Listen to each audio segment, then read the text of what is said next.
कोल्हापूरकरांसाठी हा खूप महत्त्वाचा व्हिडिओ आहे। काल 21 जून रविवारी पंचगंगा घाटावरती साफसफाई झाली। त्यावेळी इथल्या घाट संवर्धनाचा व्हिडिओ मी सोशल मीडियावरती टाकला होता। त्या व्हिडिओची दखल आईसाहेब सहयोगिता छत्रपती यांनी घेतली। सुनील, पहिलं म्हणजे अभिनंदन, खूप छान उपक्रम झाला। मी कोल्हापुरात नव्हतो, नाहीतर तुम्हाला माहिती आहे मी पहिला असतो तिथं। पुढच्या वेळेस मी निश्चितच असणार तिथं। दुसरी गोष्ट, तुम्ही जे पुरातत्व खात्याचं मंदिरांचं ते सांगितले, अमर पाटलांशी बोला आणि विलास वाहनेंना त्या जागेवर घेऊन जाऊन ते ताबडतोब दाखवा। हा आईसाहेबांचा मेसेज आल्यानंतर लगेच दुसऱ्या दिवशी त्या ठिकाणी जाऊन त्या वास्तूची पाहणी केली। त्यावेळी त्या ठिकाणी अमर पाटील सर, आर्किओलॉजी डिपार्टमेंटचे अधिकारी उत्तम कांबळे आणि उदय सुर्वे सर होते।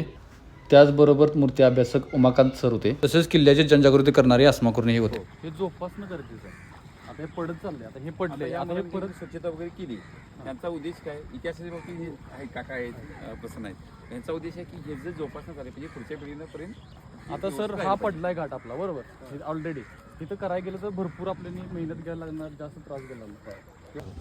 त्या कमानीतून पंचगंगेचा प्रवाह याला जॅक लावून सपोर्ट केला पाहिजे आणि खाली दुसरा दगड सरकवून बसवला पाहिजे। बरोबर, त्याच्याशिवाय दुसरा पर्याय नाही।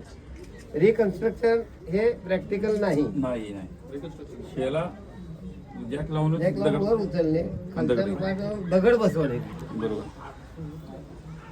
हे आत्ता तातडीने काम करायची गरज।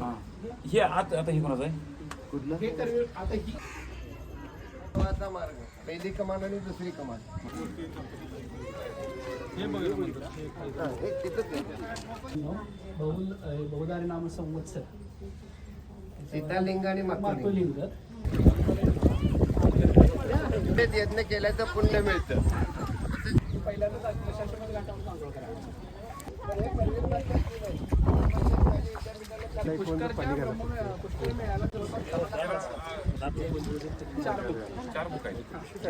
चार मुख आहेत, अक्षमाला आहे बघा, अक्षमाला आणि उद्धव पण